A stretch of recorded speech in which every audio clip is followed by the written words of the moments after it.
Okay, here we are. Hello everybody. Welcome to the Digital Swamp, the public program of the Biennale Mediterranean 19 School of Waters, which just inaugurated last weekend in San Marino and is organized by BJCM. This is the 19th edition of the Mediterranean Biennale and has been named School of Waters after its intention to act as a collective tool and defamiliarize the stereotypes around their geographical imaginaries, especially those linked to the Eurocentric interpretation of the Mediterranean, a constantly trembling and especially now as we are speaking. The Biennale is thought as a temporary school inspired by radical and experimental pedagogies and the way these challenge artistic, curatorials, and research formats. Tonight's event is called Liquid Junctions, and it's part of Digital Swamp, this expanding public program of the Biennale, which is taking place concurrently in multiple institutions, areas, time zones of the Mediterranean and beyond. At the same time, with the on-site exhibition and screening programs that are taking place in San Marino, the Digital Swamp is providing live streaming of performances, conversations, and lectures, such as today, through the YouTube channel of Mediterranean 19 School of Waters. The idea of the Digital Swamp was inspired in light of our current limitations on movement and physical commoning for the past 20 years, while School of Waters has been preparing.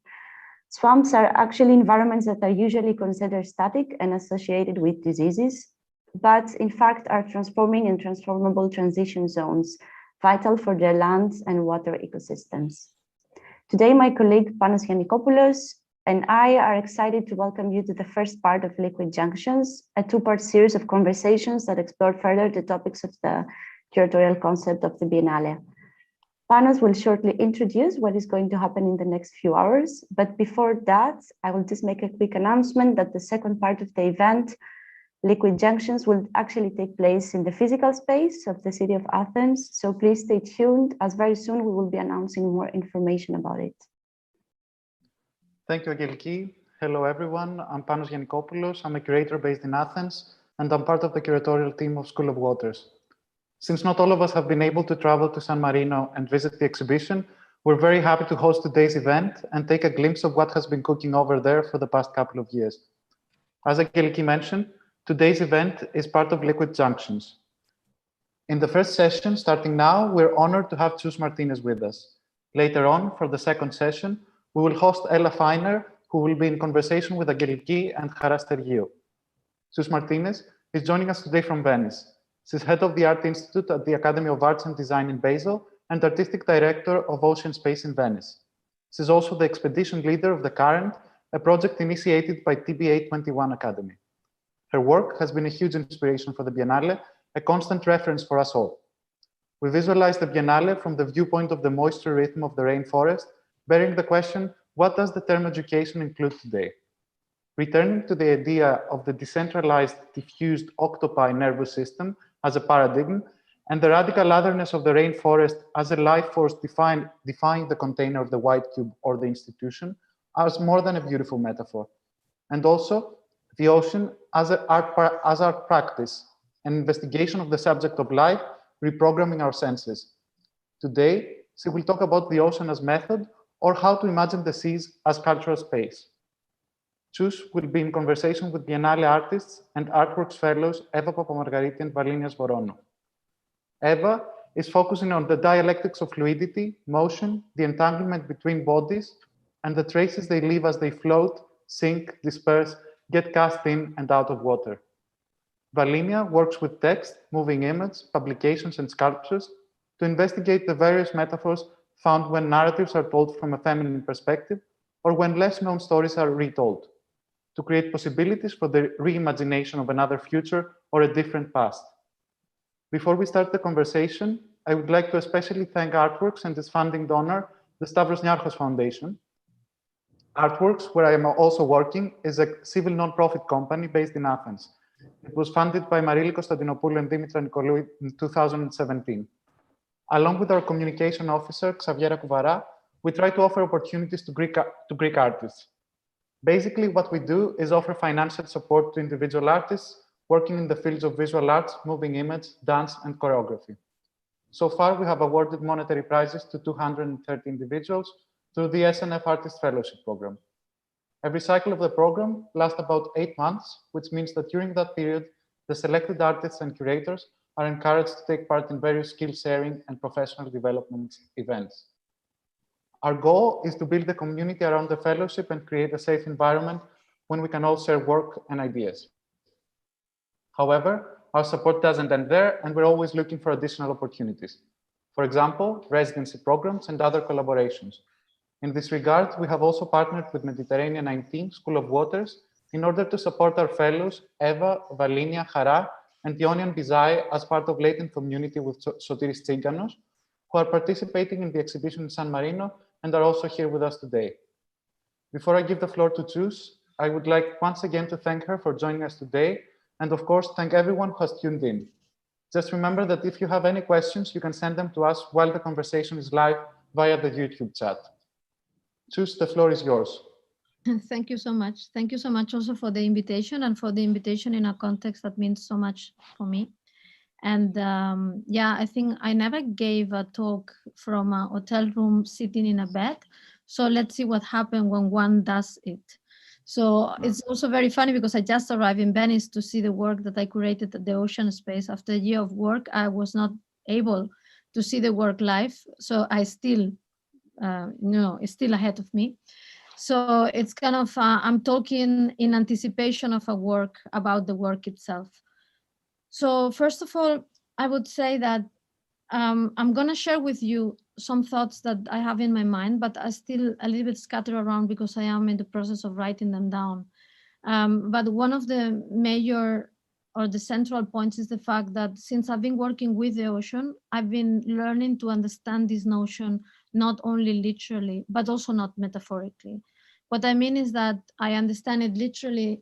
I don't want to understand it literally as a body of water only, but really as all its complexities, but also as a notion that would kind of like hold many other notions that many times have been inspiring me without actually me knowing how to really address them. So it's some sort of a holding vessel more than water in itself or water with life in itself.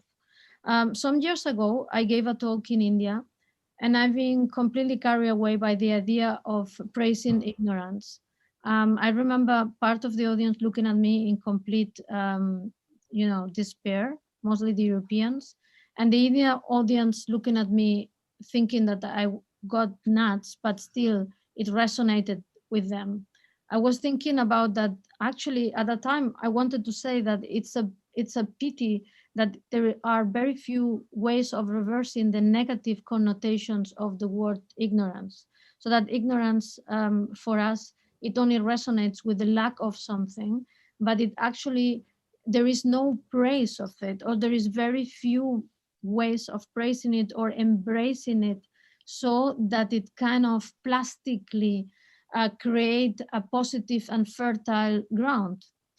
Couple of months ago, I was like, after reading and reading about how the brain evolves, I was like researching, and most of the books use reading as their basis to try to convey to us how our brain evolve and evolve rapidly. So in order for us to understand our cognitive faculties, reading seems to be like a central activity or a central trait that actually determine our capability of absorbing, of analyzing, of judging, and of acting fast in gaining skills and in gaining capacities.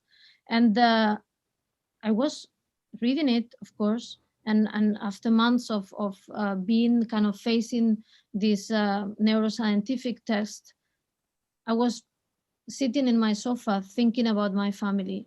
And I realized that none of my family but me, probably like the first person in this that went to a school, none of my family reads. None of them read, and some of them do not even know how to read, which is very uncommon, but not that uncommon as many people would think.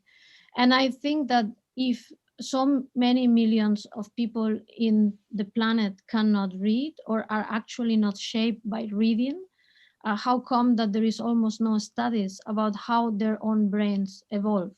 How is it that we don't know how they grasp these skills, they evolve the knowledge, and they absorb what they know?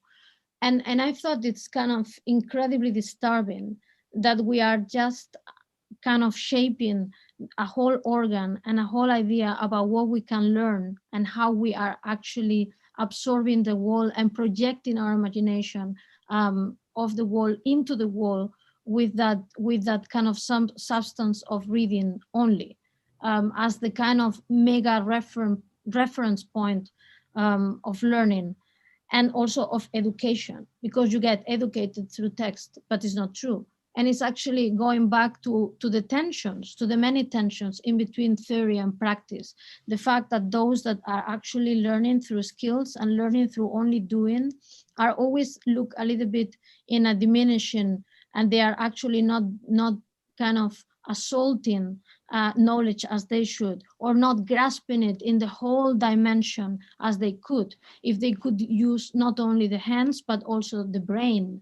And the brain is kind of the minister of the body. The brain is actually the president. The brain is actually the king of all the organs, and it's establishing a hierarchy towards all the other organs. So it cannot be, unless there is a revolution, unless there is some sort of a reverse of the situation, that the organs, other organs can learn as fast, can absorb as equally, and can actually be as flexible in having and developing skills as the brain that reads. So what happens when the brain does not read?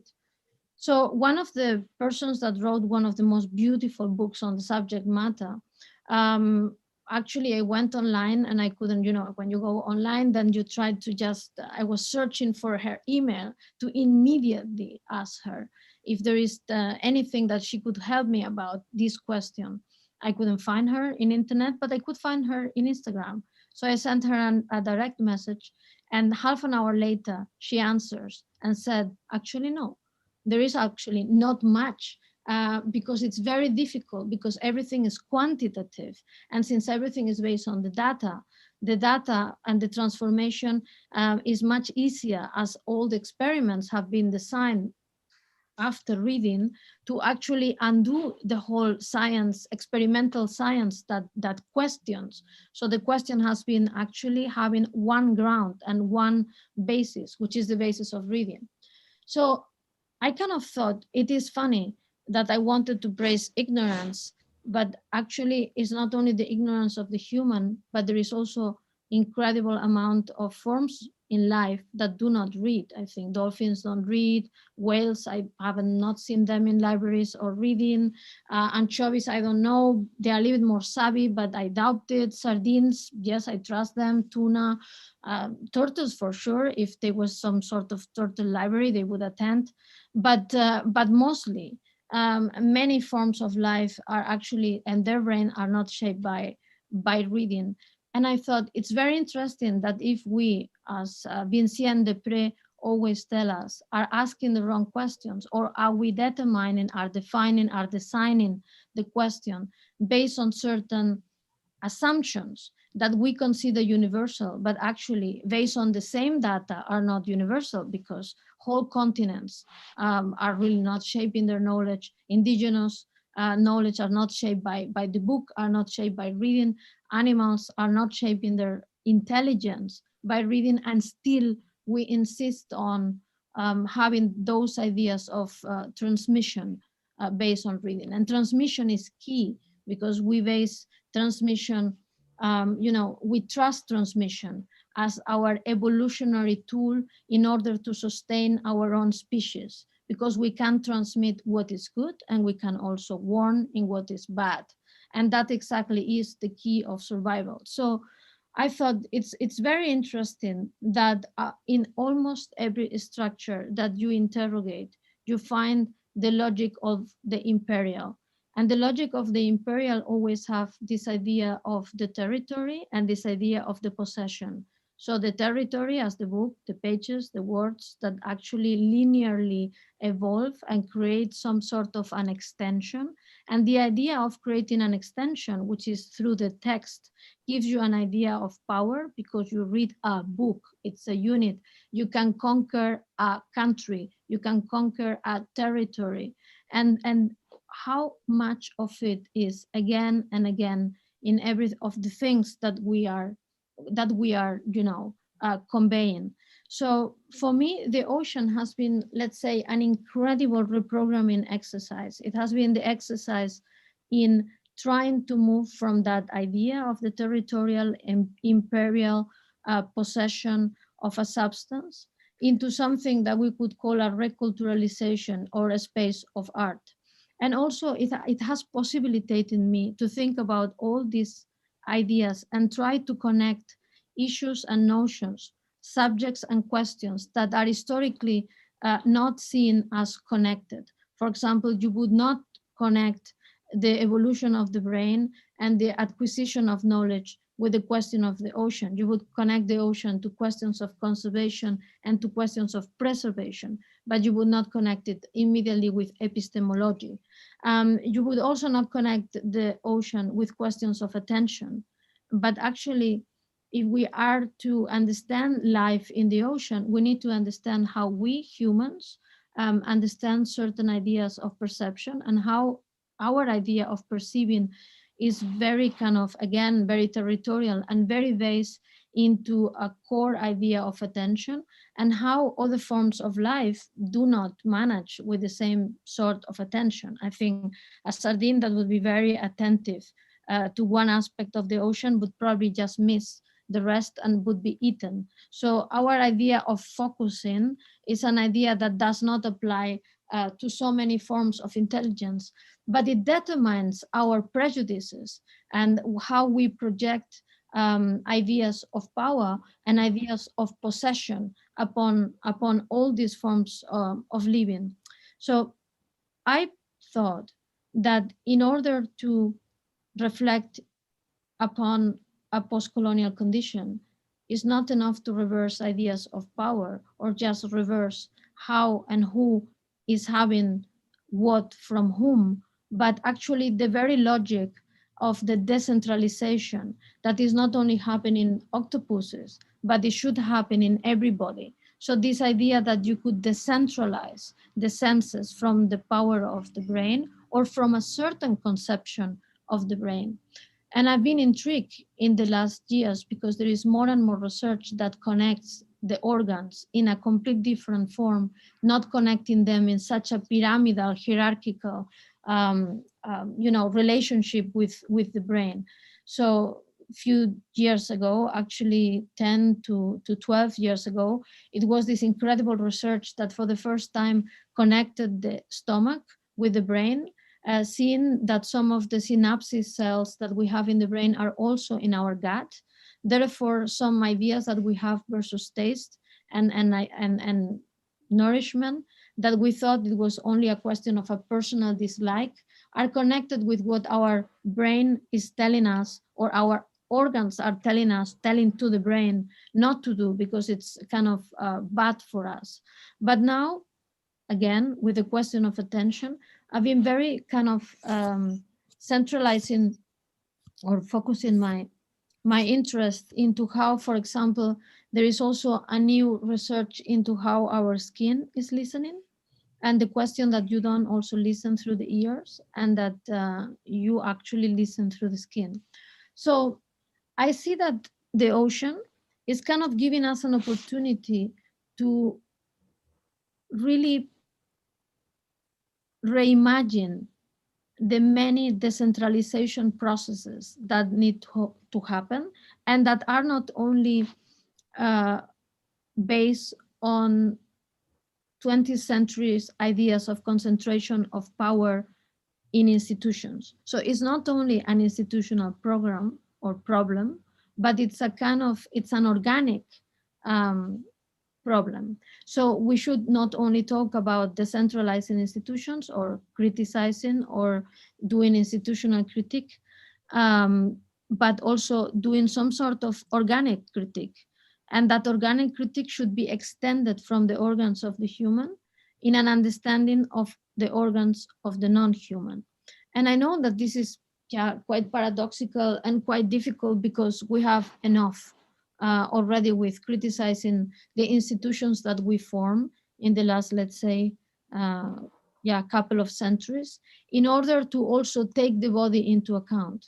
But I do think that if we do not take the body into the same critique or into the same reconsideration of the way that we have been describing the species, so we put ourselves on the top of the hierarchy, and then below us there are apes, and below us there are other animals, and the fishes are actually, or they were, at the bottom of that pyramid. And it has been only few years ago that somebody discovered, actually the team of scientists, marine biologists, Alex Jordan, discovered that certain fishes can recognize their face in a mirror. So if a fish can recognize the face in the mirror, it means that cannot be at the bottom of that pyramid, because cats and dogs cannot do it. And so immediately it goes up. But that structure is not ready to take them up and to understand what is then the kind of new connectivity among the species that this new reorganization of a species would produce. So multiply that by million. Think about your hands listening, think about your eyes thinking, think about your brain not reading, think about the turtles actually looking at you when you are connected in Zoom, think about the sardines actually teaching how to dance, think about institutions actually resembling a forest and not a cube, not a shoebox, but resembling perhaps a mountain, resembling a river, resembling the ocean. So think about shifting all the descriptions and metaphors that they have been accumulating through centuries and centuries of history, and then maybe we would have some idea of how the future looks like. And I think that only if we do that, we have a chance, because the possibilities that intelligences interconnected can give to us are only possible if we really move away from those kind of hierarchical systems. I'm always contesting the question of research. And I contest the question of research because I do think that research still is also very dependent on the idea of linearity. And that line is, of course, not thrown to the future, but is going backwards in order to produce some sort of, digging, extraction of knowledge that kind of legitimize what you extract, the oil, the mineral, what you take from the past, and you just dig away all the way to the present. And still in research, there is this idea of the colonial vessel, an idea that there is some sort of a container, the researcher, the research, the subject matter, the state of the art, that goes somewhere that is in the past and then would just be yours.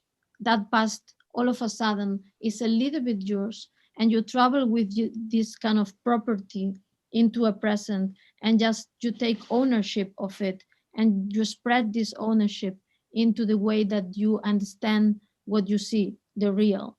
And I think it's a really bad idea for the arts to be associated with it. This morning, because I've been researching a lot about active listening and generous listening as, a way of enhancing attention and also interpreting the idea of attention differently, and also the interrelation of the organs in attention processes. I thought that if then we will replace research by listening, so artistic listening instead of artistic research, it would be actually resonate much better with what art and artists do. And then listening would not be just a question of the ears, but it would be what art is about. It's a question of openness to receivership. So the question of create the conditions for receiving, and the conditions for receiving are really much more interesting and risky than the conditions of just projecting or broadcasting. So in our culture, and we are seeing it more and more, we stop reading and we start writing. So many people, they almost read nothing, but they write a lot, from SMSs to emails, to their own memoirs, to autofiction. So the exercise of writing yourself, the exercise of broadcasting, has to do with the inability that we have been gaining to receive, to just take, to connect, to trust. So we are talking a lot about trust, but it's very difficult if we don't pay attention, or we don't receive the other to actually produce any idea of trust, because we are kind of broadcasting as we broadcast the empire into the territories of the others. So we did not give a chance to receive them or to actually encounter civilizations. As politicians talk, we did not encounter anything. We went there, we took it.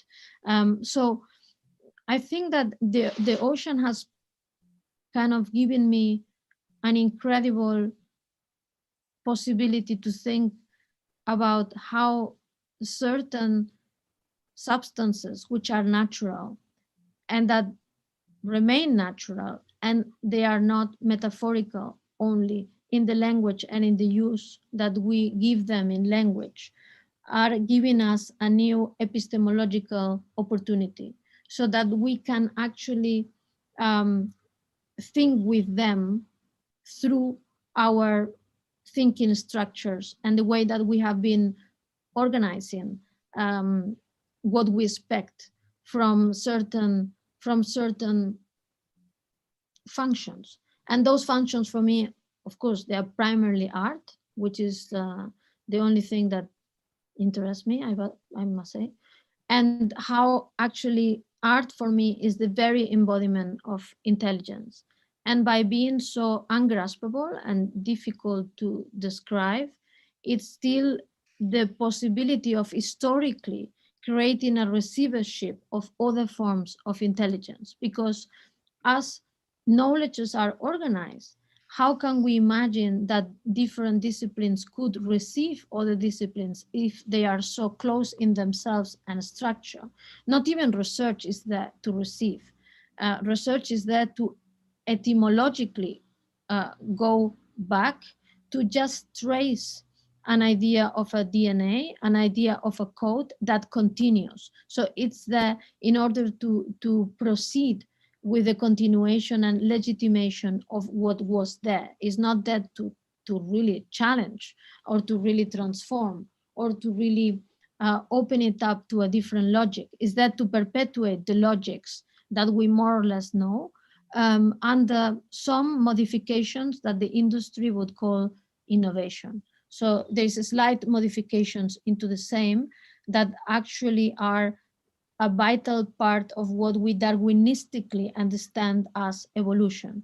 And that's also another thing, because we have been shaped by that notion of evolution, one that is actually always optimizing itself. So you need to optimize. So technology is there to optimize the, what the senses of the human are not capable of doing.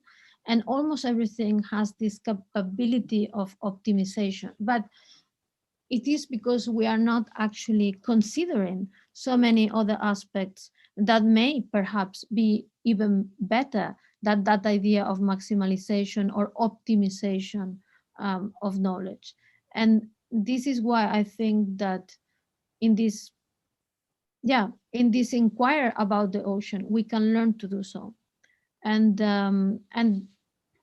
yeah, that's kind of a summary what I've been trying to write about. And the lockdown, somehow it has been good on that, because it gave me an incredible opportunity to rethink many of the old notions and try to connect everything to the ocean, instead of seeing the things as a subject, instead of seeing nature as a new trend subject or the ocean as a subject, trying to see it as an epistemological school.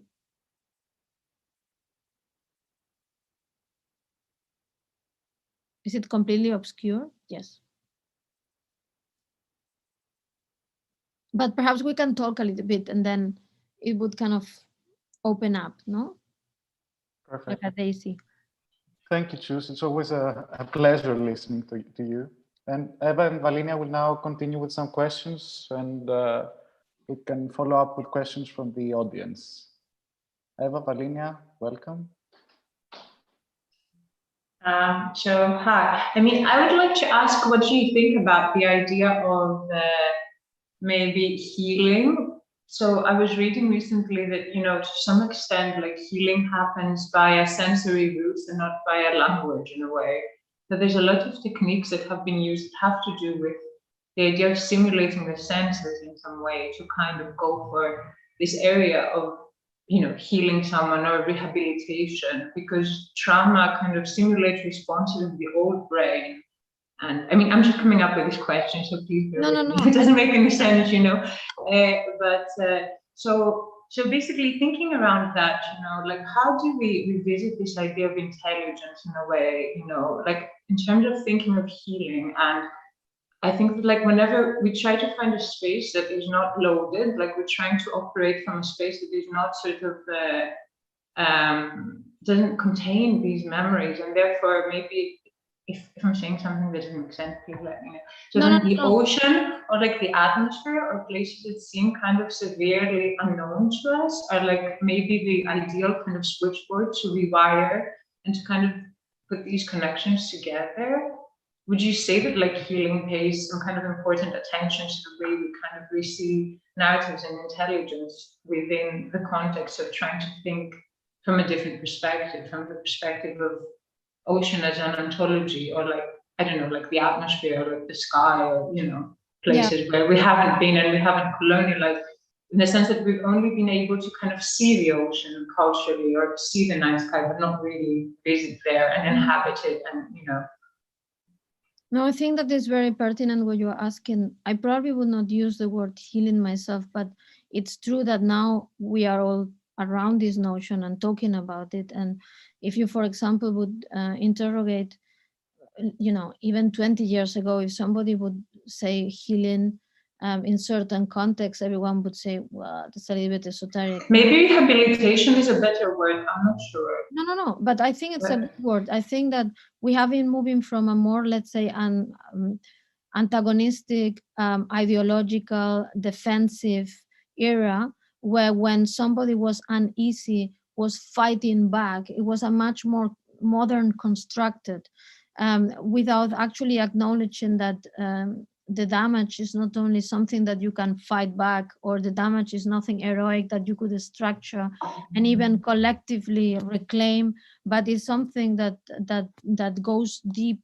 And it's not only healing of the human, but healing of the structures, healing of the institutions, the healing of the use of the languages, and so on and so forth. And therefore, it's not, even if it would be a revolution, the revolution would perhaps reestablish that one group loses power and reestablish the power of another group, but still maybe the structure remains the same. So healing, I think, is a collective coming to terms with the fact that there is an incredible separation that has been taking place, that happened through centuries and centuries in between us and the natural realm, and the understanding and the descriptions, as I was saying, and the ways that our organs has been, let's say, we have been projecting certain skills in certain organs, and perhaps we don't want to do that anymore, or perhaps our organs feel really uneasy about those skills, structured by labor, structured by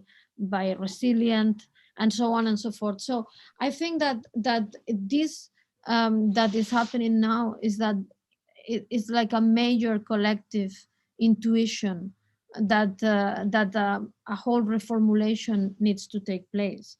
And of course, this is not going to happen tomorrow, and definitely is not only going to happen conscious, meaning in a conscious way. It's going to happen at many levels. Some of them would be more conscious, but some of them should get interpenetrated by things we experience, things we you know, kind of collectively digest, and then through doing it, then we gain new skills that would allow us to to reposition ourselves, because at the end, I think it's a question of the bond that we have been creating and the uneasiness that we feel as a species. So I think that there is a general, of course, you cannot generalize because there's still enough people that that feel otherwise, but I think that there is something, there is a will to reposition our connectiveness with nature in a complete different way. And this should interpenetrate education, it should interpenetrate the family, it should interpenetrate the society, the structures that we create and we move in. And of course, we have inherited really, let's say, stiff. We were super happy 30 to some decades ago talking about boxes and white boxes and cubes and so on. But if you really carefully think about it, it's really stiff. That we were so happy about the neutrality of a white box, and that we were so trusting that this could be renegotiated just by operating inside it a little bit different. So imagine the possibilities we have in a much larger scale of thinking organically, as I was saying, with a complete the programming of the organs and the functions. Because imagine that you don't just write in a computer with your hands, that you can do it with another organ, and you would see, this woman is completely nuts. But actually science is super interested that you would activate devices with your brain and this kind of not touching things and just doing it with your eyes, looking at things, and so on and so forth. So of course they are thinking about it in a more instrumental and more optimizing the human and being even more faster, and just not just getting rid of the hands. But if we think about it, if we could use the eyes for typing, then we could use the hands for playing guitar while we are typing it. I mean, there is some sort of possibility inside the dream of negativity that these optimization ideas that certain technocratic futures are presenting to us. That's what I'm thinking. It's so interesting to observe and to listen to so many people wanting to receive animal intelligence and non-human intelligence, because it's not only about control, but it's really about a transformation that may happen, a transformation that may affect even the language that we talk now.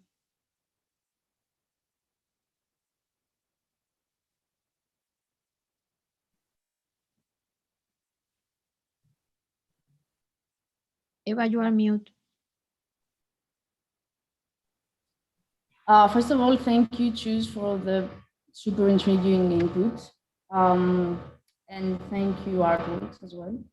I was thinking as Chus was speaking about this notion of decentralization, and I would like to pose some questions and share some thoughts that are also relevant to my practice as well in this context. For me, maybe the question would be, how do we learn to disperse our senses?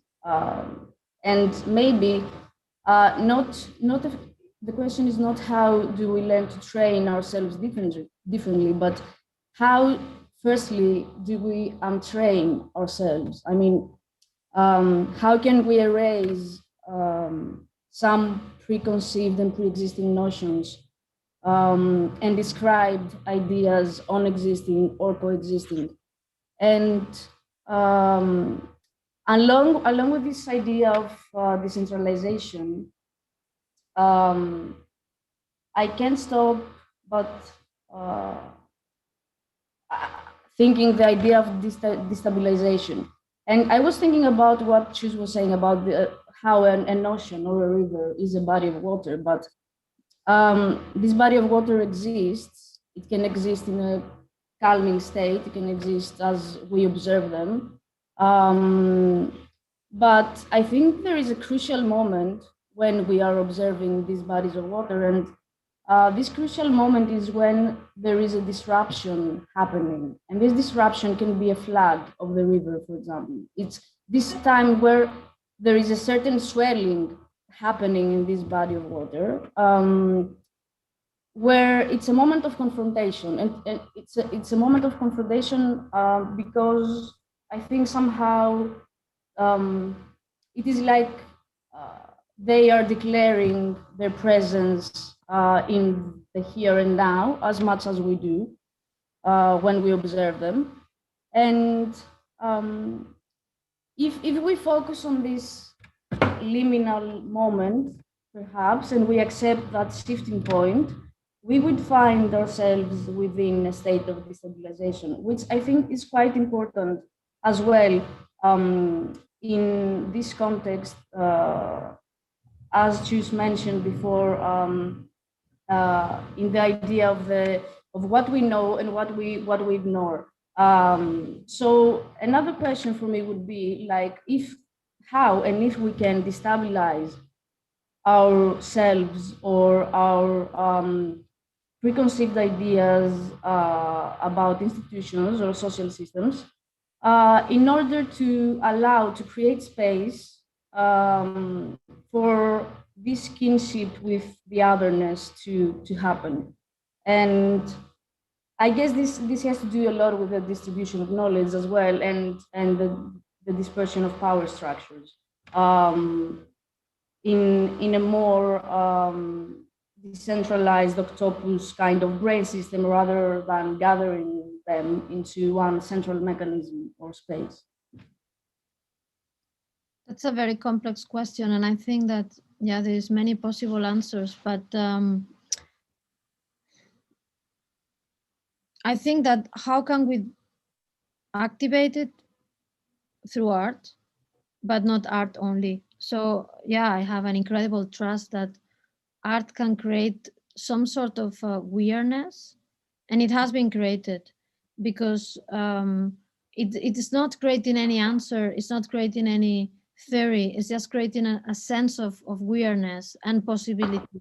I think, look historically about how many women artists, they have been actually dealing with these questions, and they have been perceived as freaks for doing it or as weak for doing it, because they are paying attention to softness, they are paying attention to vulnerability, and this vulnerability has been only read through their own identity. They have not, nobody said they're actually pointing to the vulnerability of the human or the vulnerability of nature versus our attack and our aggressiveness and toxicity. No, they only relate plenty of those works and impulses to their own condition as a woman, as a mother, as having a secondary state in the system of art, and then art could proceed and the institution could proceed in its own centrality.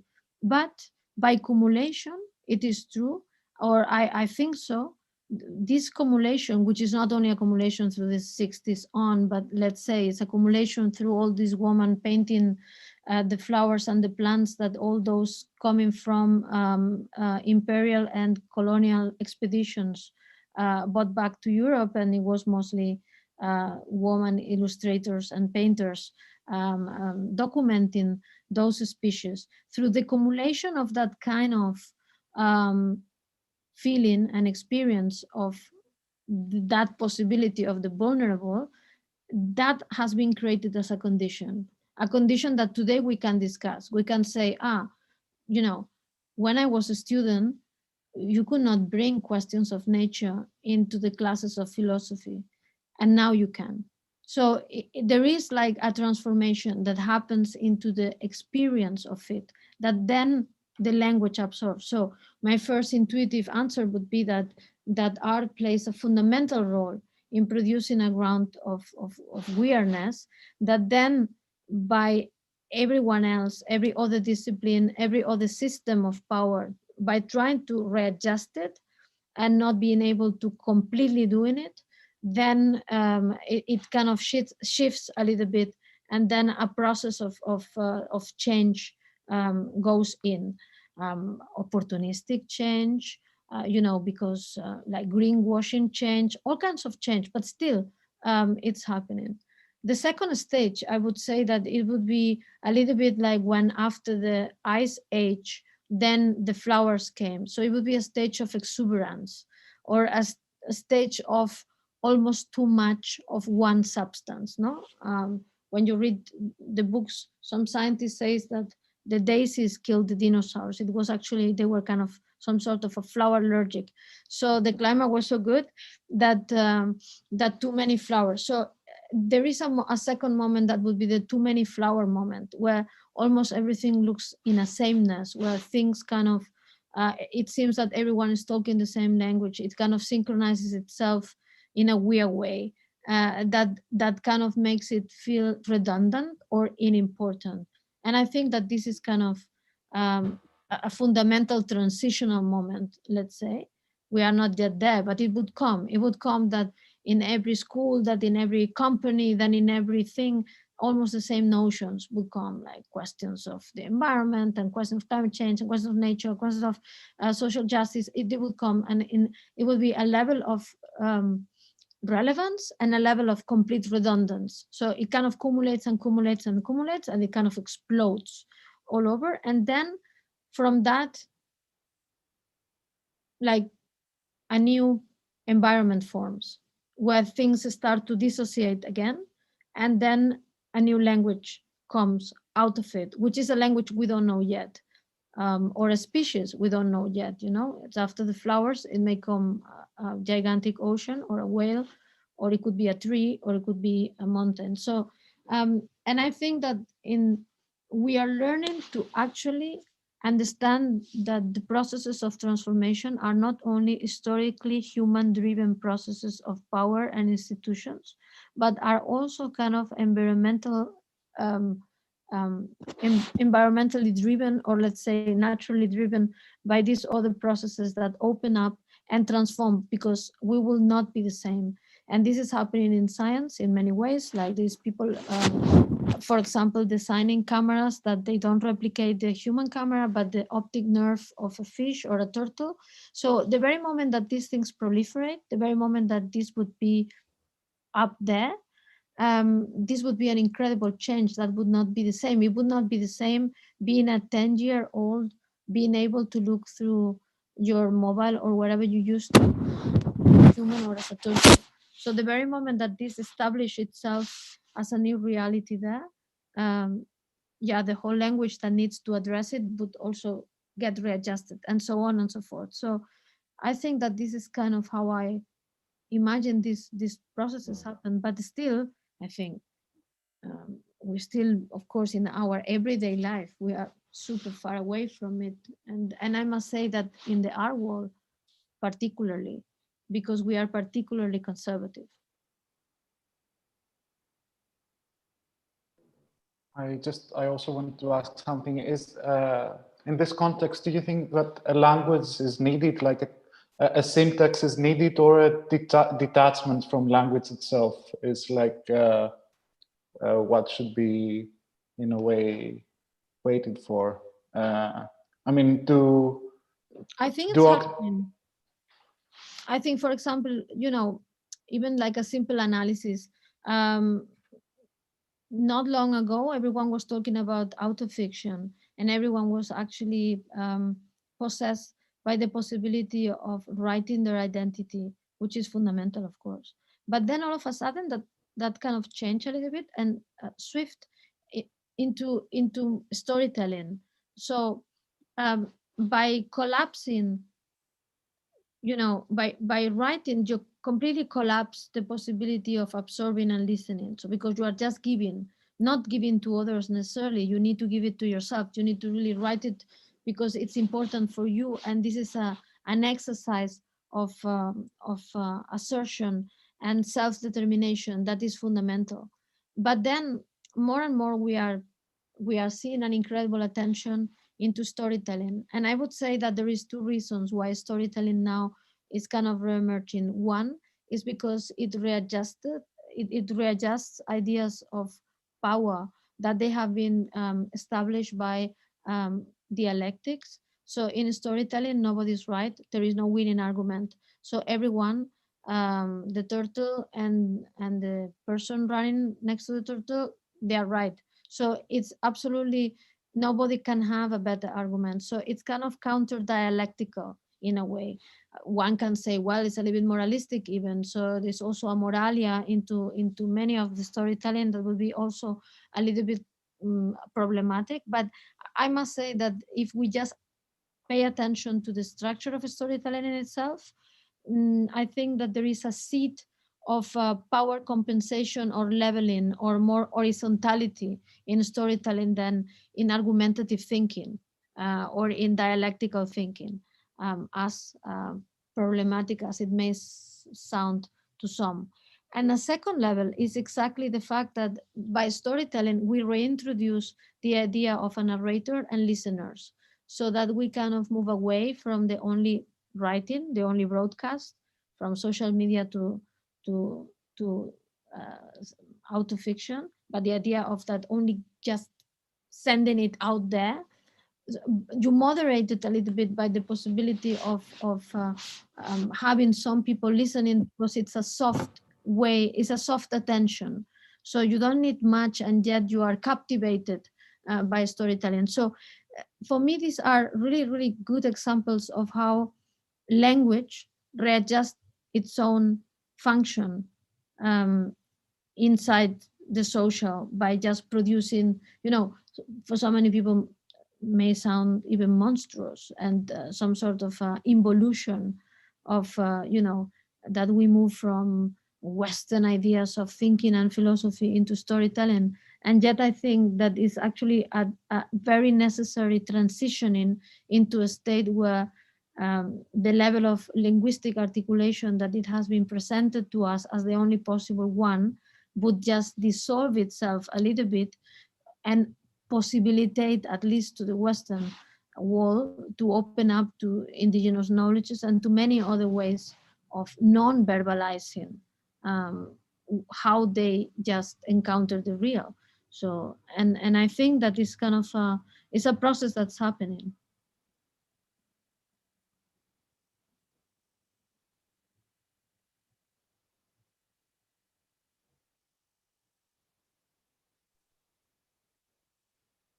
Thank you so much, Chus and Valinia and Eva. I don't know if you have more questions. We're in a very tight schedule, so now it's the time to ask something if you want. But I can also share some text that I wrote, meaning not long ago I did a text in eFlux about the ocean as an artistic space, and perhaps for some people, if they don't know it, it's a little bit more, it's stretching the argument in a different way. Now I'm kind of densifying it again because I'm writing again another text, and then I always start like a meatball. So I have some sort of a conceptual meatball, and then I just start cooking the salad and the rice against it so that you can eat it. So I'm a little bit of a cat thinker, with these kind of balls that it forms. You cannot talk, and then eventually something happens. Great, that would be great. We can share it. We can actually share the texts at the YouTube chat as well when you send the links. And thanks again. We will now have a 20 minutes break, 20 to 30 minutes break, and then the next conversation of Ella Feiner and Chara Stergiou will be moderated by my colleague Angeliki Tzortzakaki. Great, thank you so much. Been a pleasure. Thank you. Have a great day. Ciao. Bye. Bye. Thank you, Bye. Valinia. Bye. Bye.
Okay.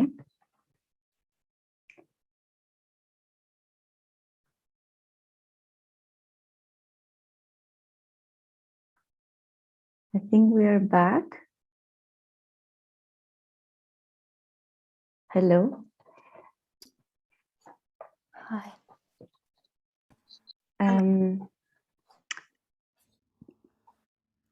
We will start slowly moving towards the second part to warm up a little bit and also make sure we don't forget all the interesting things that have been discussed already before. So before we move to the second part, I would like to thank a lot Chus, Martinez, Panos, Giannikopoulos, Papamargariti, and Valinia, Svoronou for having had this interesting conversation. That I think we will have many common threads to touch upon while going to explore more our lines and our topics. So for those who just joined now or who are joining now, I will just make a very quick introduction that this is the second part of Liquid Junctions for today for the digital events. Liquid Junctions is part of Digital Swamp, which is the online public program of the Biennale Mediterranean 19 School of Waters. And it has been evolving both on site in San Marino and with the various of digital events or co-organized with various institutions and partners of the Biennale around the Mediterranean area and beyond. Now, as we're going towards this today's event, I have here with me feminist writer and sonic culture scholar Ella Feiner, which I'm very, very humbled to have in the same room, and the same for artist and researcher Chara Stergiou, whose work I had the chance to be curating as part of the Biennale. Which I'm also very proud for, but I will stop with the adjectives. So just before we start, I would like to say something because this is very dear to me. This talk has been in a way prepared, even though none of us knew back in the days, but 1 year ago, I have met both of you, Chara and Ella, in a series of parallel conversations. Chara through the Biennale, Ella with a series of other collaborations that we had before and that are still ongoing. So this kind of, parallel conversations that maybe in a way symmetric, as Ella mentioned the other day about another thing, are very interesting to put together in a way in this room and under these circumstances. So you both have heard about each other before, and we have had common paths and crossing paths, many parallel correspondences, voice exchanges. So I think there's actually a lot of junctions and maybe metaphorically and literally liquid junctions that have been happening already before. So especially in regards to listening, common listening or listening in common, something that Ella knows very well. So this has a very particular relevance today in regards to also what is happening in Palestine, where we should all have our attention right now. So we will talk about this also later in regards to listening and broadcasting and echoing sounds, amplifying sounds. But before I pass the word to my guests, I think I would like to introduce you briefly, Chara and Ella, illustrating a little bit your background and practice, to just give some context to the listeners. So I would start with Chara. Chara is a transdisciplinary artist and independent researcher whose work blurs the lines of epistemological research and altruistic practice. She has a strong background in spatial studies and architecture, and her research expands from the exploration of hidden spatial ontologies to investigate the latent connections between the sonic, spatial, and media thinking.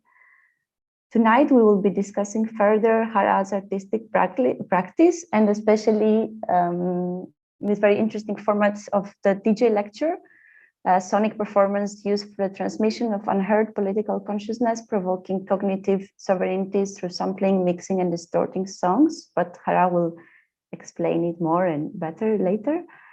Besides the Artworks Fellowship Program of Stavros Niarchos Foundation for the year 2020-21, which Chara is part of, and that's why we're here today. Chara is also a member of the Collective Practices of Attunement, an itinerary study group formed in response to Haus der Kulturen der Welt. They're called for instituting in the context of the New Alphabet School, and also former member of the Center of New Media and Feminist Public Practices, which is an initiative, correct me if I'm wrong, Chara is part of the Department of Architecture in the University of Thessaly in Greece. Chara's work, as we will further discuss later, inquires on marginalized and oppressed subjectivities through sonic fictions. She works a lot with post-production and composition, which, while making them a tool to dismantle and reconstruct the narratives of oppression in the broader Mediterranean area. She's mainly she's currently researching on geography and how geography explores affect and illusion, and how we can perceive and experience sonic geographies in a different way, and also how we can channel emotional knowledge and non-verbalized affect. So starting from this premise that sound has a spatial feature and spatial distribution can be reconfigured in sonicscapes, I would say that your practice, Chara, can be defined as a mediation, a meta-composition, or as Ella might say, an echoing. So during this past year, we have been in conversation, Chara, in regards to your participation to the Biennale. So we have been discussing several times for many hours about commoning, about this common desire we have, an idea of commoning, and more specifically in regards to listening, about how the personal blends with the political and the role of sound in this. So while I was working alongside Chara in this year, we have encountered many times and directed or referred to your work and research, Ella, which besides, this will sound a bit cheesy, but Ella is one of my favorite feminist scholars where I always turn to and has shaped a lot my research. Your writings have been a great influence on my personal research in agency, especially in regards to female voice and the ocean. So in fact, Ella Finer's practice in sound and performance travels a lot through writing, composing, curating, but also corresponding, always with a particular interest in how women's voice take up space, how bodies acoustically disrupt, challenge, and change the order of who is allowed to occupy and command space. I think it's important to mention that Ella Finer, together with Flora Pitrolo, curate the study group of Acoustic Commons, an international collaborative project who creates live audio streaming projects as a form of public arts and brings localities and isolated communities and bring them into interaction. And I will mention here that we're very much looking forward to your forthcoming book, Ella, Acoustic Commons and the Wildlife of Sound, which I think it will be published soon. I hope so. So yeah, although you come from different paths and from different backgrounds, Ella has a background in performance studies, right, Ella? And Chara, you comes from spatial and media theory, You both pay attention to the act of composition and citation, and in the aim of developing a transformable and empowered sonic agency. So that will be, let's say, our broad topic of today, where we will be navigating. Before we start, I would like to just mention a quote from your text, Ella, Feminism and Sound, that I really like, and I think it would work as a great introductory note. So I quote, "Feminism in all its complexity is already inbuilt into the way we hear or think we hear each other. While at the same time, social acoustics have so often sought to restrain and dominate women who speak out, who are deemed to talk excessively, too much, too loudly, or out of turn." So I would like to start with these quotes and pass the mic to Chara Stergiou, who is going to introduce us and discuss more about the modus operandi of the DJ lectures, which is also going to take place in Athens in June and in San Marino in July, respectively. So thank you for listening. Hello, Chara. Hello all. Angeliki, thank you very much for this very rich introduction. It's an amazing chance to be here and to have met Ella in person now. After so many, after that kind of contact I had with Ella through you, Angeliki. So I feel very lucky to be here with both of you, and I feel that our latest communication with the three of us generated a lot of new trails for me, and I'm very grateful for that. In that place, I will start to give to the listeners something like a map of what is this DJ lecture we're talking about. I just want to let the listeners know that this is something that it's better communicated in a live space, being performed in a live space. So for the moment, I will talk for a few moments about this through a diagram to explain a bit the structure and let's say the way it's composed to communicate with Ella's thoughts. I will share my screen.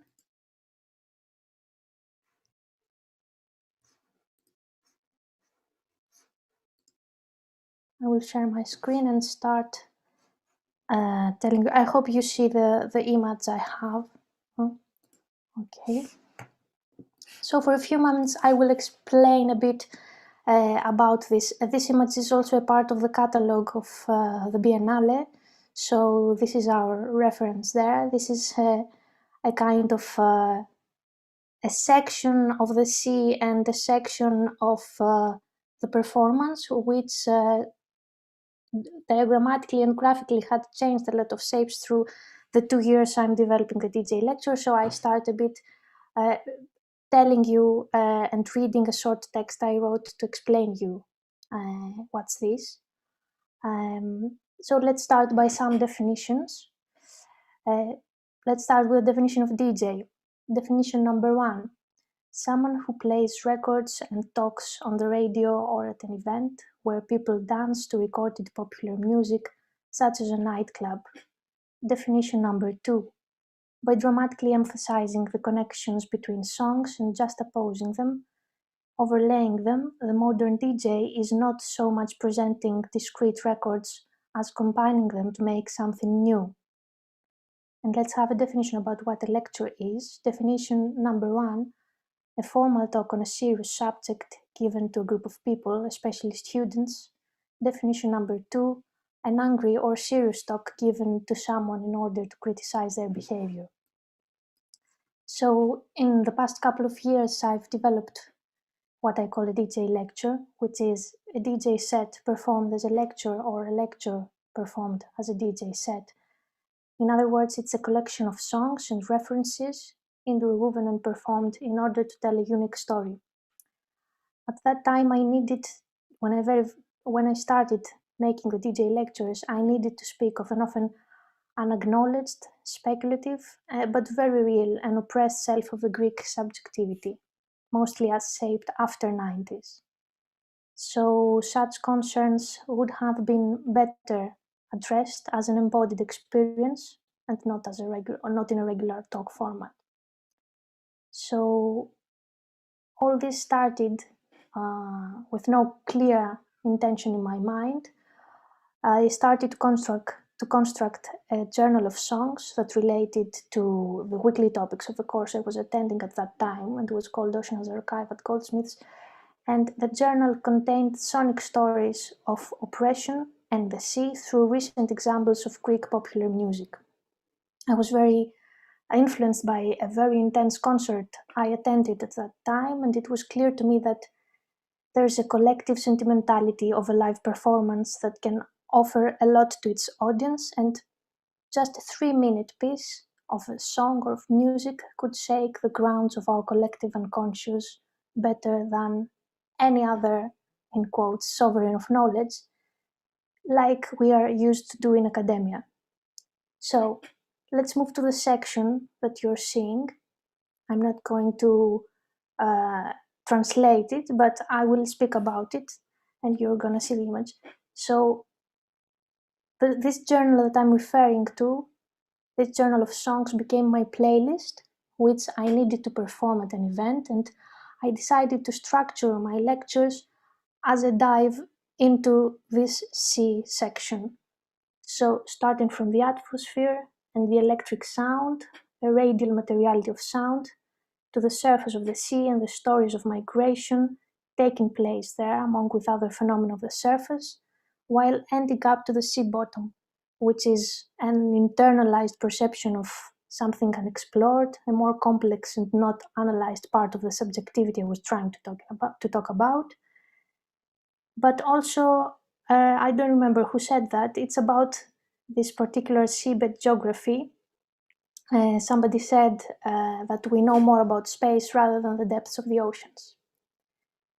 Now moving to composing the structure of this lecture, the sea section gets more palpable through sound, translations and references.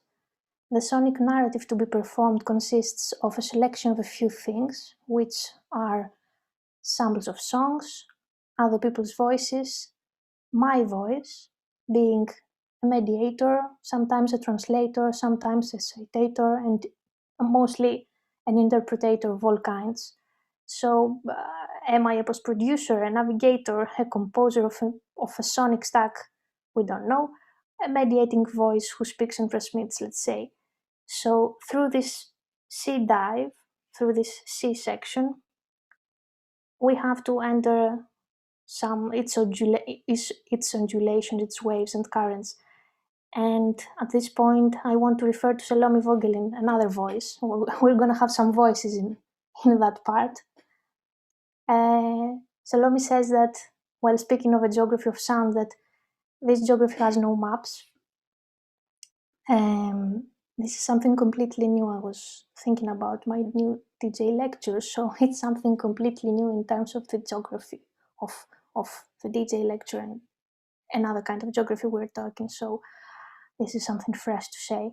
So Salome says that these textures and rhythms can't be measured and drawn on a flat surface to make maps or a score. They can't be rendered visible, but hold the knowledge of the world that lies in its invisible contingency. Thus, we have to enter the undulations, to feel our bodies, perform the geography of waves, the volume of water, and the fragile connections between all that moves in its dark expanse. End of quote. Therefore, through this multiplicity of voices, as Ella would have said, sounds, this multiplicity of sounds, of theory of quotes, enriching this playlist I am making, the DJ lecture forms a hybrid narrative technique, and its referential nature focuses on the manipulation of a list of stacks, sometimes attempting to transform theoretical thought to be an embodied experience, while some other times it acts as a sonic fiction of these imaginary but very real populations of the sea and the wider Mediterranean that some of my songs have. So sometimes, as another voice says here, Eleni Ikoniadou, sometimes these fictions try to tell the untold tales of theory, those tales that the theory cannot cover. In short, the DJ lecture, or my intention, is to unravel every unuttered, unheard, or hidden knowledge, which can be revealed through sound or songs and my voices or other people's voices mediation.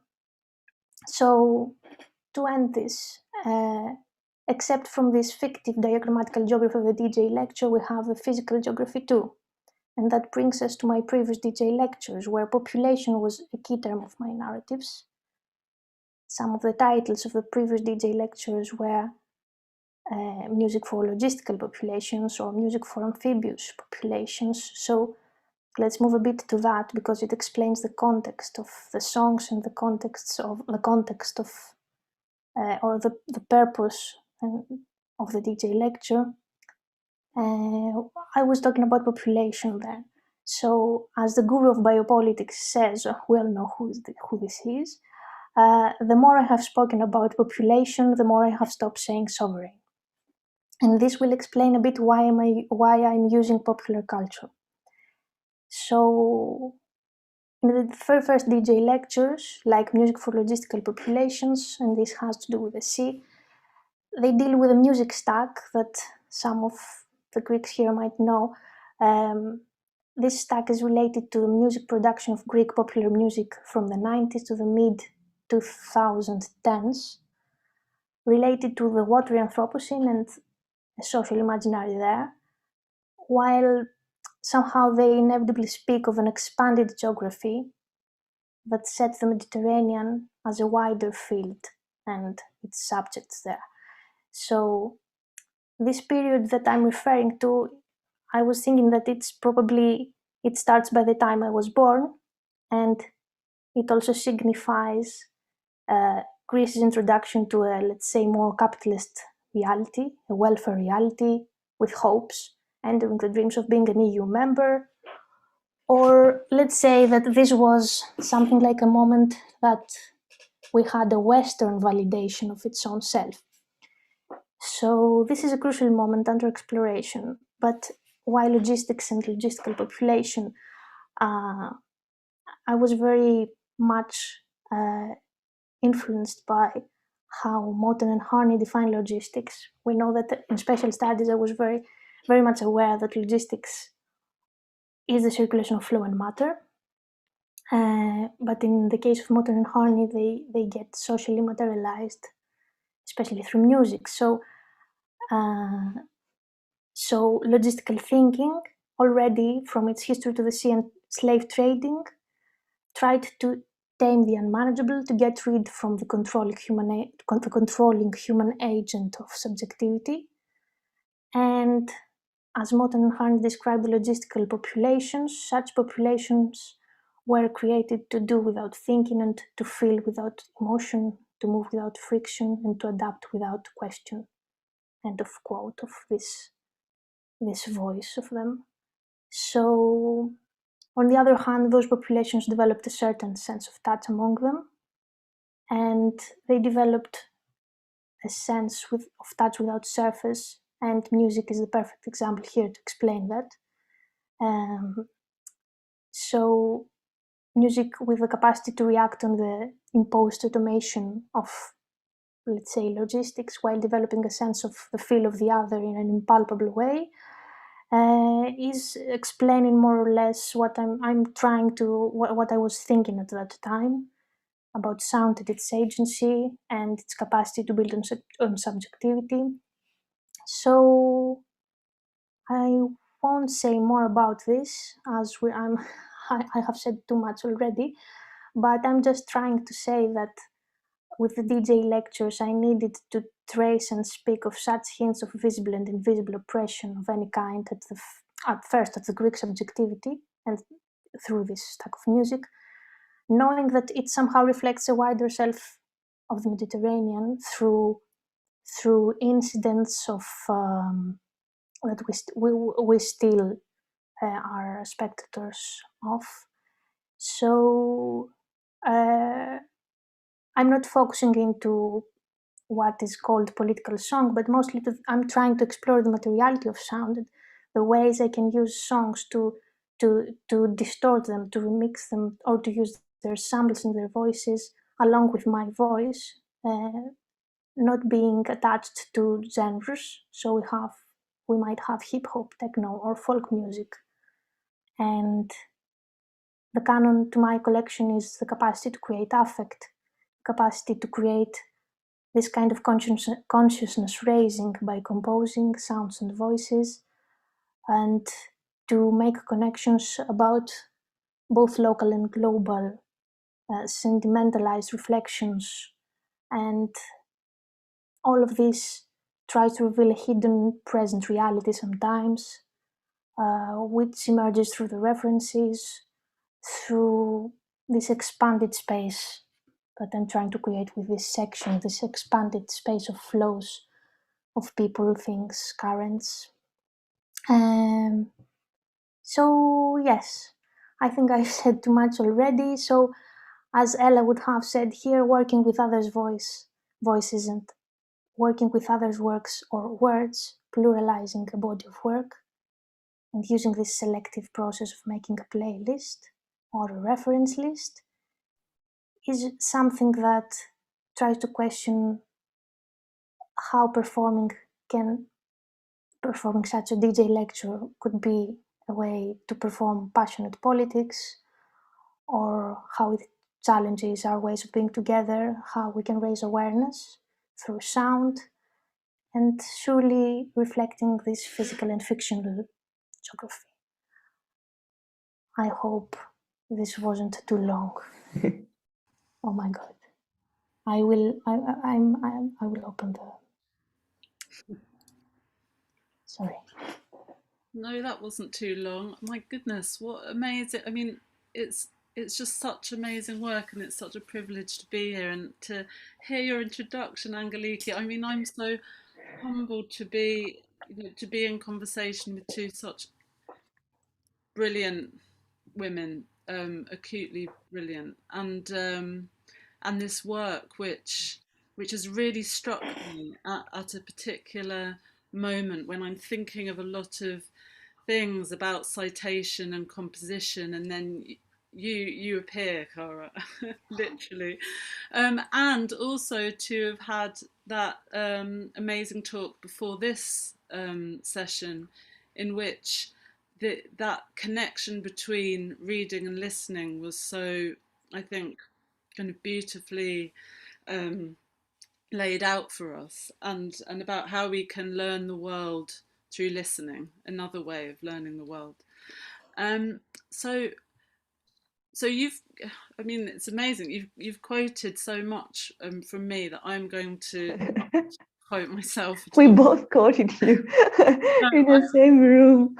It's wow. It's a real. That's one of the greatest honours, is to hear your words in another's mouth, in another's body. And I mean, we could talk maybe about this, Chara, in relation to your work with working with others' words, others' materials, and kind of what your approach to that is, because of course some of those bodies whose materials you have perhaps aren't there, or don't know that you're using them. They're not aware of the kind of calling forth into your work. But I wanted to say thank you for having me here, and to just I'm not going to talk for very long because I much more want to be in conversation about this work. So I want to offer just by way of a short response, a few thoughts I noted down earlier today. And I wrote these after listening to Urok Shirhan's Hour of Liberation on Radio Al-Hara, broadcasting from Palestine, a talk show which will take place daily from today at 1 p.m. Palestinian time, as a space for people to gather and talk in the live as an alternative to social media. And that I listened to this is not explicitly mentioned in the notes, but it is important to mention in relation to how we hear about the political subject, that we meet each other through listening. Something Chus was touching on in her talk, something we encounter explicitly in your work, Chara, and something I'd like to open up in discussion with you further. So as often happens, and you've mentioned this earlier, Angeliki, as often happens, I heard about your work, Chara, before meeting you or experiencing the work I had heard about. So I first encounter the DJ lecture as description, both in others' words and your own. And through these talks with others about your work, it strikes me how the name positions our relation to knowing. So the lecture in which we indirectly hear about, and the DJ set in which we directly hear, or that these are what we're led to believe happens discreetly or distinctly, when actually what your work so brilliantly exposes or discloses for us is that both are remix practices of playing and describing, direct and indirect. They're both inviting a bond of fellowship with an audience. Sorry, my background's very, very noisy. So I've got a lot of sirens. So I've been thinking, Chara, of these two bodies, which of course come up in your work because you begin with definitions, dictionary definitions. But I've been thinking of these two bodies, of the DJ and the lecturer, as two bodies intrinsically linked by their love of moving an audience between what we are hearing to what we are hearing about. And these as distinct but interrelated positions. So knowledge is always on the move between the sound and its description. So we are in the song, and then in all the memories and imagined dimensions that it calls forth. We're in the theoretical thick of a remix. We're in the space open long enough for us, the audience, to create some of the noise and some of the description of the noise ourselves. So that watching one of your sets via a YouTube link, I hear so much of the room, it becomes another element in the set. I hear the DJ lecture, I also hear the room's description of it. And because your sets are on the move, Chara, and I think this is another thing it would be great to discuss, especially in relation to these sonic geographies that you're now working with. They don't settle in the university or the nightclub, the art space or the conference room. And this space is another element in the remix you're doing. It's sounding out the boundaries of the DJ lecturer definition in the places that lend the action its hybrid name of the DJ lecture.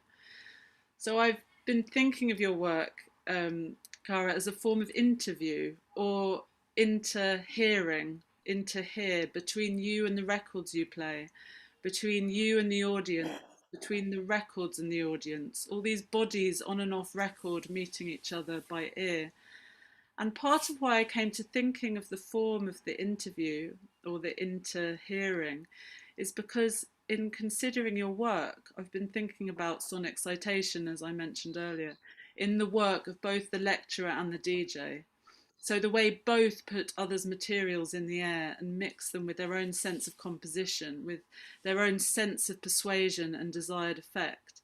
And the way you cite others is conversational, this method aware of the relationships you're building in the room, a practice of listening, which, and this echoes what Chus was talking about, is always a practice of reciprocity. The mixing is political work because you let the record do the work of describing itself in the listening to it. So the record is doing its own description through our listening. And that, following someone else you cite Moten and Hani, and in the introduction to the Undercommons, Jack Halberstam writes of this condition of music, of experiencing music not just as the track that's played, but everything that's around it. He describes it as the being in it while listening. So in this way that I'm kind of considering your work, the DJ is the lecturer, is the DJ, so on, who remixes ideas in the air, samples as she cites, attends to the quote as if a curated locked groove, the lecturer who listens as well as she reads, the lecturer who puts things in the air. And I've been lucky enough to have been taught by such women, and this kind of chimed for me when you said, Chara, about how did you phrase it? you said, like we are used to in academia. And I think this is interesting in that you pull quotes out from those who actually are doing things in another way in academia, or who are proposing another way of holding and hosting and moving ideas in academia. And that, to me, is really important. And really linked actually as well to what something else Chus brought up about argumentative thinking and storytelling, and perhaps something about that, the relationship of those together being in some ways an important way of thinking what the kind of possibilities are, I guess, for another way of doing academia. Or knowledge in the academy, what knowledge is, which of course your work is dealing with so much. So these bodies, the DJ, the lecturer DJ, as you show, Chara, are not so far removed from each other if the club and the classroom fall away, or a more intriguing proposition, they melt into a space of study and sociality. So they are spaces of study, the same kind of study in which we listen to someone, care for how they compose with others' materials, and through attending carefully to these materials, they make something new happen. They propose some things we hadn't thought of, or perhaps we were even waiting for someone to play for us or to tell us. So when Angeliki invited me to correspond with you about your work, she asked if I'd read a small extract of Feminism and Sound, but you've already done so, and actually I would really love to move into talking with you about, especially about kind of circling back to thinking of the Hour of Liberation as an acoustic meeting space, and how vital these meeting spaces are. And I mean, of course, they're for different contexts, and Uruk Shirhan's space right now is giving space for solidarity, for amplifying voices, and yours in another way, Chara, is doing so for also particular subjectivities that you mentioned that are related to your own. But I'd love to hear more about that, and also your approach to selecting and mixing, remixing, I guess, to what we might call the ethics of composing history, or selecting certain stories to tell and whose they are to tell, and how we tell them. But that's a lot in one kind of bunch of questions. So maybe we could just start by you. Could you talk a bit more about how do you come to form one of these DJ lectures? How do you select the materials, and how do you engage with those artists who have made them, but also thinking towards the moment when the performance will happen and the audience who will receive them? Yeah, it's amazing. Everything that you've said. There are a lot of things to reflect on. Let's start from this. Well, actually, I think that to make the first DJ lecture, for example, was something I've done by instinct, because I think I followed my feeling of trying to speak about two things. The one was that somehow I believe, and now I will throw a bomb here, that popular music, especially in the Greek context, but generally, is something that is not touched in the arts, or generally in the dialogue, in discourses about having some kind of legitimacy. I believe that popular culture is not, especially in music, is not something that many epistemologists touch. You see, now I'm speaking of epistemologists. This is probably my way of thinking the things. But what I'm trying to say is that there's difficulty there, which I believe is a cultural symptom of places like Greece, or like many places in the Eastern Mediterranean, yes, or Western Asia. You see how difficult it is to define a region by boundaries, because actually to come closer to the theme of the Biennale, there is not an actual boundary in this area, I believe. So I believe there's a symptom of not using popular music in terms of music related to what we listen every day, or to things that are more, related to creators that are somehow affiliated with a more folk or a more even to genres that are culturally appropriated from a Western ideal. So I believe that there's something holding people from using or talking about popular music, like it's not something valid, like it's something that we should not touch. I don't know, I have this sense and I will support it. I feel it. So for some reason, while listening to some songs, I was in London at that time in a foreign environment, and I wanted to, I felt that some certain songs speak about, or through sound or through lyrics, even through sound, they communicate something that I couldn't communicate. Probably political issues, or certain aspects of realities or of points related to social experience or to cultural situations, whatever. So I started by this feeling that all these things can be somehow composed. So that's why the first DJ lectures are a bit closer to the idea of the lecture, with clear samples of music. So we have parts, samples of songs, as you can see in the YouTube channel I have, that are clear cropped parts of songs, and me reciting parts of theory, or reciting translations of these songs, because actually you have to communicate it somehow.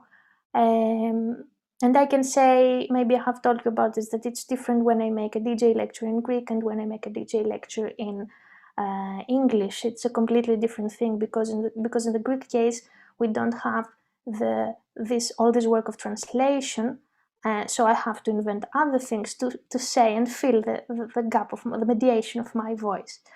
So yes, clear samples and me talking was a way to do a very first approach to that, using popular music and my urge to speak about something. But as the time passes, I am seeing that there are much more things carried in sound, as you said. Like, there are other aspects there you can add to that, because maybe you best know that it's the materiality of sound that you have worked a lot on that, I believe, and you there are certain issues there, like the technical use of sound, like now, for example, I'm starting seeing what are the means that the creators I'm referring to, or the creators whose songs I'm using, what are the musical means they decided to use, or how this is culturally adapted into a context, or what, for example, why all the creators I'm dealing with, they're dealing also with electric sound, with amplifiers, or with, so I'm trying to say and to explain, and you can say more on that, or you can help me through that to articulate what I'm saying, but by thinking of the materiality of sound too, and what it has to give to us, what knowledge it has to give to us. Yeah, because when we spoke before, you were talking about how this time you're using this delay pedal. Am I right? So you're Exactly. actually also going into the sounds that you're that you're citing or that you're remixing and you're somehow manipulating them in the time and space of the performance. I mean, I'm more interested in hearing from you about that, because what does that do then to say your curatorial approach to these pieces when you're then playing them in delay, or you select a certain extract? Well, I discovered that in this new approach of playing with the materiality of the sound, like playing with a delay pedal, like having a song and distorting it completely, I'm starting to see that there's a certain kind of atmosphere that I can give to the audience.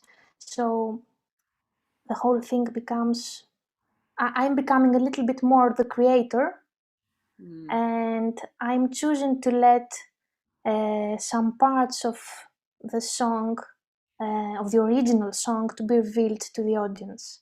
So you see my position there as a DJ lecturer starts to move a bit. Yeah.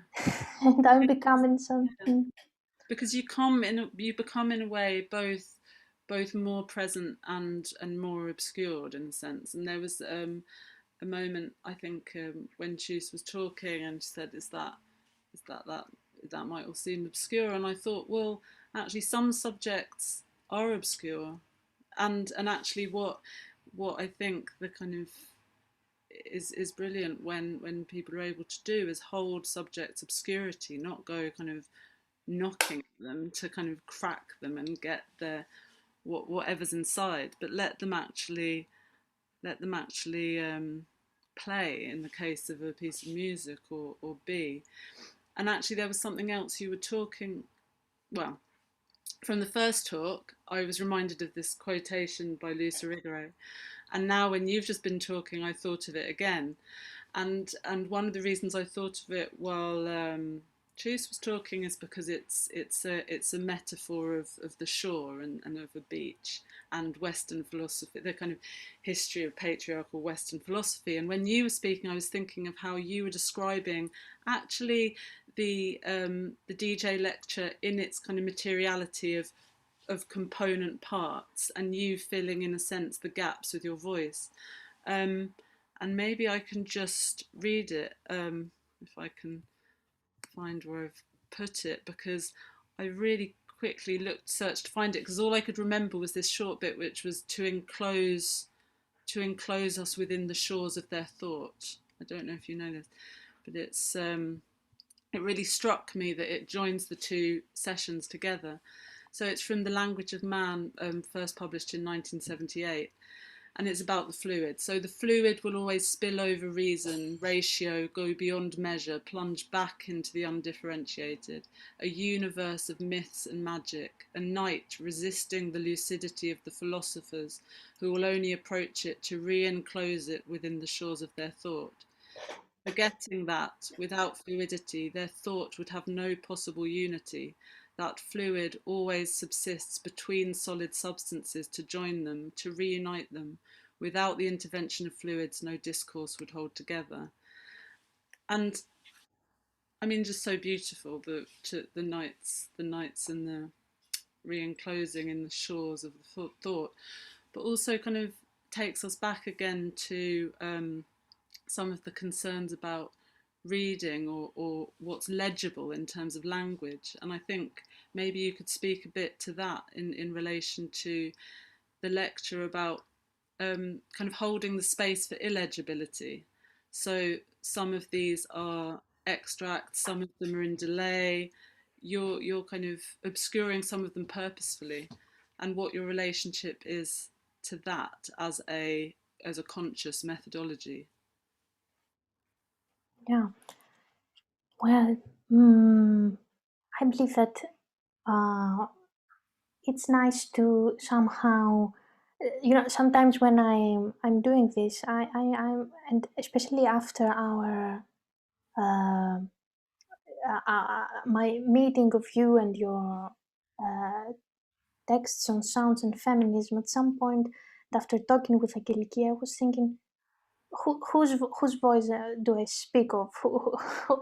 It's like this song that says, whose strength do I speak of? There's a lyric somewhere.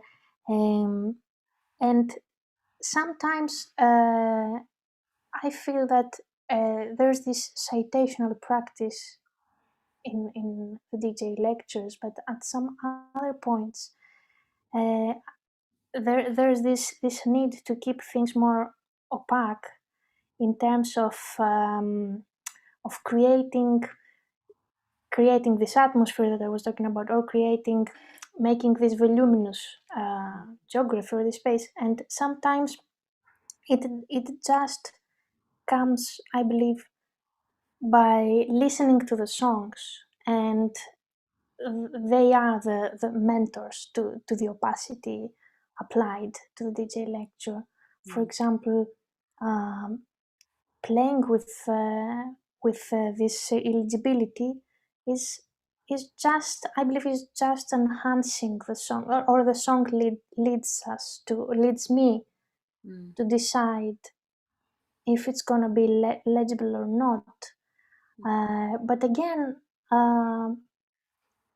sometimes I wonder that when a sample of music is very clear, like hearing the voice clearly or hearing the instruments clearly, and having a sample that is not mixed but it stays there alone, you think you make it legible, but actually playing with it and trying to distort it, or trying to be somebody who brings forward another aspect of this song, maybe it's something more fruitful, both for this, or both for its legibility. And here I can say that I really like to use songs that have been remade by artists who did some songs again, who played some songs in new versions, because maybe replaying the song is some kind of producing new ways of reading it. But in terms of this acoustic experience, it's a play of legibility and legibility that is based on this distortion. But again, distortion here is something that makes you read it more, or makes you hear more things, maybe, I don't know. Yeah, I think that's really well. It's a kind of false dichotomy to say that the clean sound is legible and the dirty, kind of fuzzy sound isn't. And I mean, I think that's also where the ocean and where the the space and the fluidity of this event is really useful. Is that that there in the fluid, where maybe there are animals with sounds we really cannot hear, infrasounds that are out of human range, that actually maybe we do perceive them in a way that we don't yet understand. And I think that's what was also coming through in this work that I saw on YouTube. I mean, it's so tantalizing that I'm not even going to see your work live in the context of this event.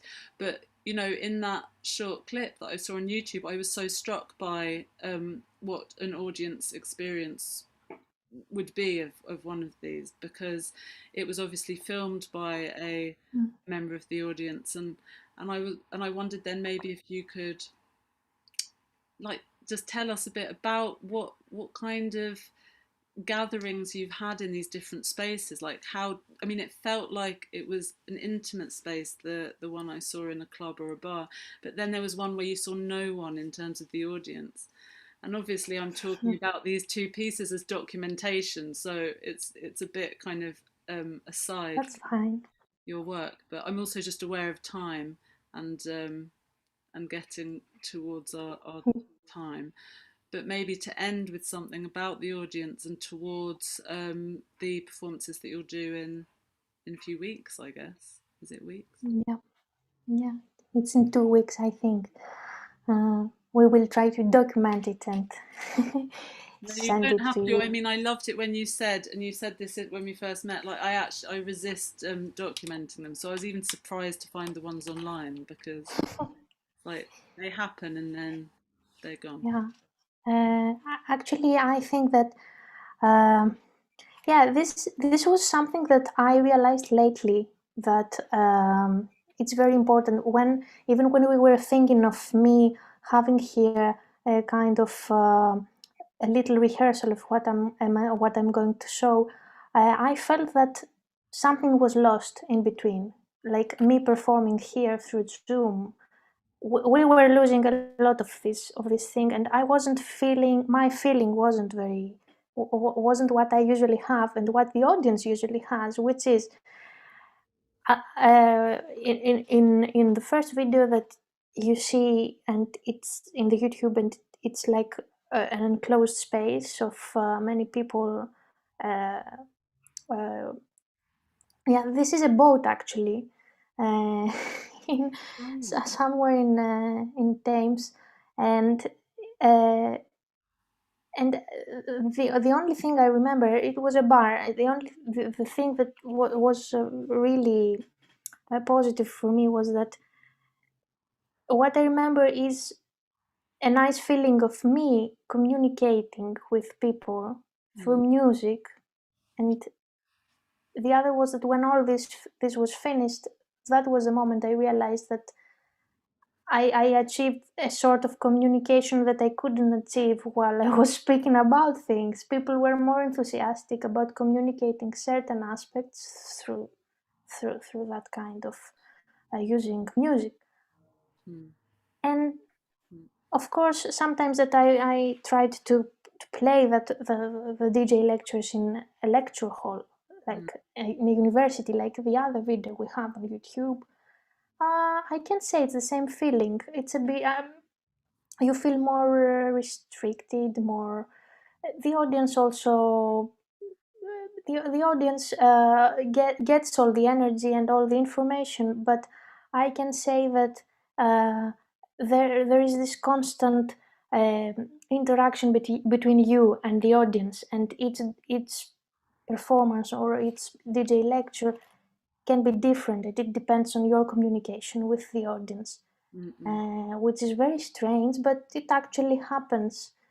And I believe that it depends also on the space and on the moods, or even my mood or the audience's mood. So I have one question here, Chara, about this, because we have discussed also in the previous conversation about the context, because you also asked Ella what happens if it's in a club, or have you ever played in a club or in a lecture hall? So I was wondering if you ever thought about pushing it towards different limits. Wherever you are, for instance, in a club, would you be more kind of lecturing, or if you were in a lecture hall, would you be more kind of a DJing? Or is this in a position, or how you can actually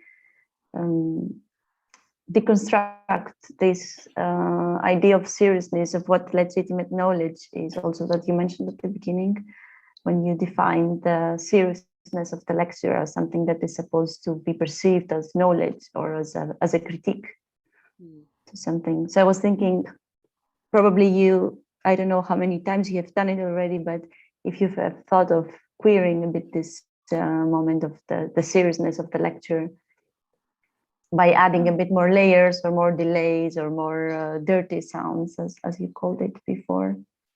Yeah. I think that this is something that is actually a feeling that exists each time that you're trying to play in different spaces. You are curious to see what will happen, and yeah, I'm not quite sure if I have done it, or if I've stayed a bit low, with keeping a low profile in these DJ lectures. But yeah, I can say that I have this feeling sometimes, trying to push the boundaries. So who knows? Maybe we will see in the next few DJ lectures what will happen. Yes, there is a lot to. Sorry, there is a lot to see. There's 2 upcoming lectures. As I said at the beginning, one will take place in Athens, and I really hope, Ella, you could join. Let's see if we try to make you change your mind by that time. It's quite hard getting out of the UK. Yeah, for sure. And one in San Marino in early July, but we will announce all of these things soon. I think the time is kind of running out. So yeah, I don't know, Ella, if you have more things to ask or to discuss, or something that you really wanted to leave there.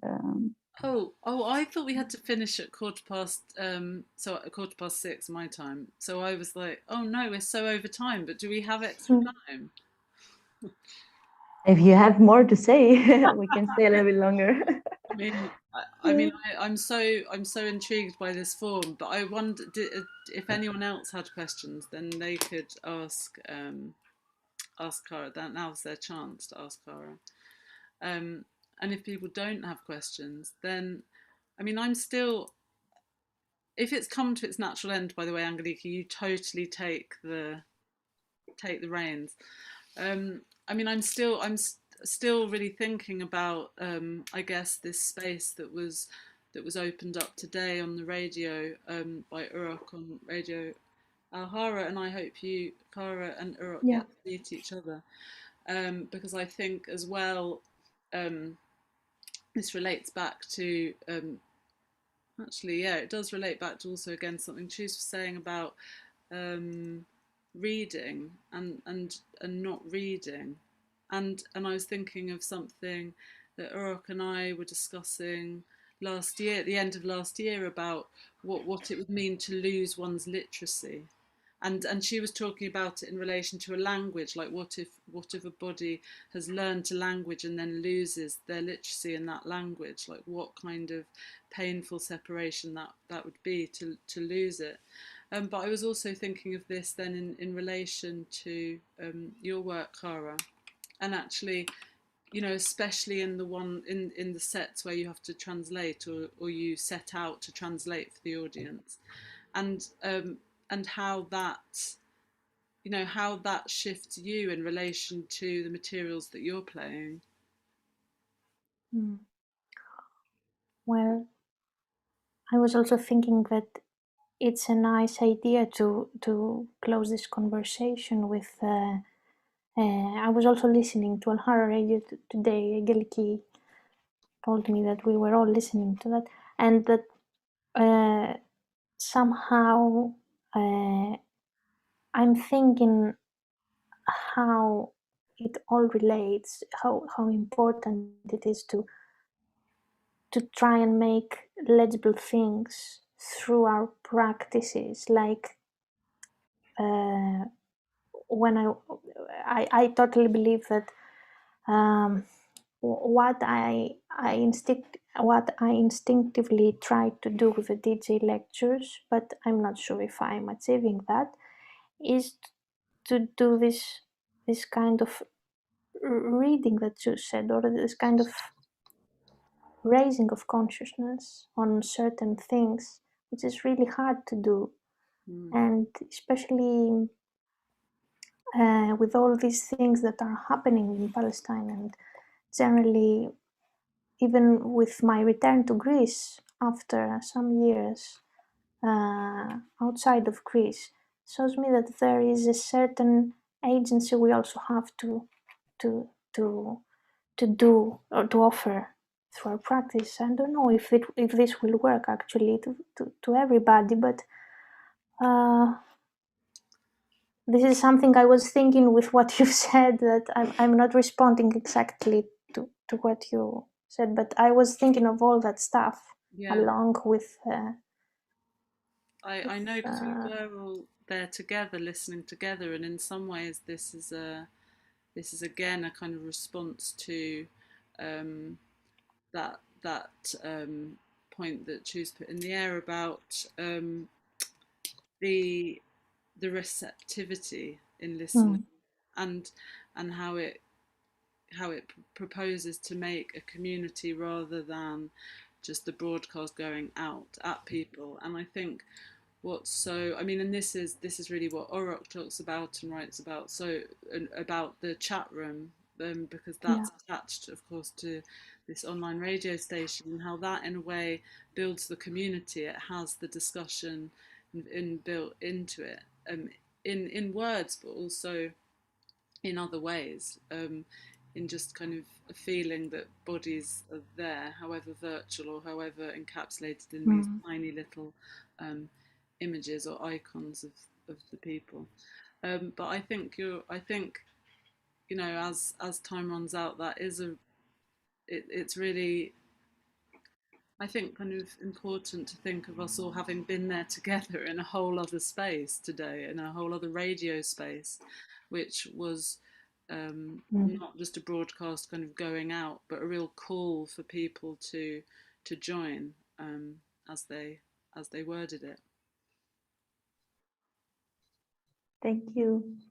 I will just transmit a note from the audience, from the YouTube comments, that I just realized I was not really looking throughout the talk because I was mesmerized by what you were saying. But there is a note from someone called DP Scanzi. I don't know if I pronounce it well. PA Scant, who was my DJ lecture teacher, and when I say I've been lucky enough to be taught by those women, there's one of them there. Oh, okay. Someone is out there then. And and she mentions Daphne Brooks' book. Yeah. So this is just the comments we received now about interhearing. They say interhearing, yes. Daphne Brooks, liner notes for the revolution, the intellectual life of Black feminist sound. Chara, it just made me realize how much this work dissolves, as Ella says, the club and the classroom. Yeah. So this echoes back from the audience. As we said, there are so many things I would like to ask and be talking about, also in relation to your text, Ella, on echo and echoing, and echoing being the listener and the speaker, and this kind of delay creating a space for agency. So we might have to meet again at one point, probably not. We will meet again. We will meet again. For now, I would like to deeply, deeply, deeply thank you for accepting my invitation. Both of you, I'm very honored. I hope this was not too long. It was a long afternoon, but also very interesting, and gave more time to process things. Also, as you said, from Chus echoing back to our conversation and what Eva and Valinia have been also discussing before. So, yeah, thank you, everyone. I would like to thank specifically Artworks and the Stavros Niarchos Foundation for allowing this to take place, and of course the Biennale. And please, I will do the blogger now, subscribe to our YouTube channel. Like that, subscribe. I've been waiting for this moment for so long. So you will you can also follow the previous and upcoming events of the Digital Swamp. So thank you, everybody. Have a good afternoon, evening, morning, wherever you are. And yes. Thank you very much. Thank you so much. Thank you very much. Thank you both. Bye-bye. And everyone else.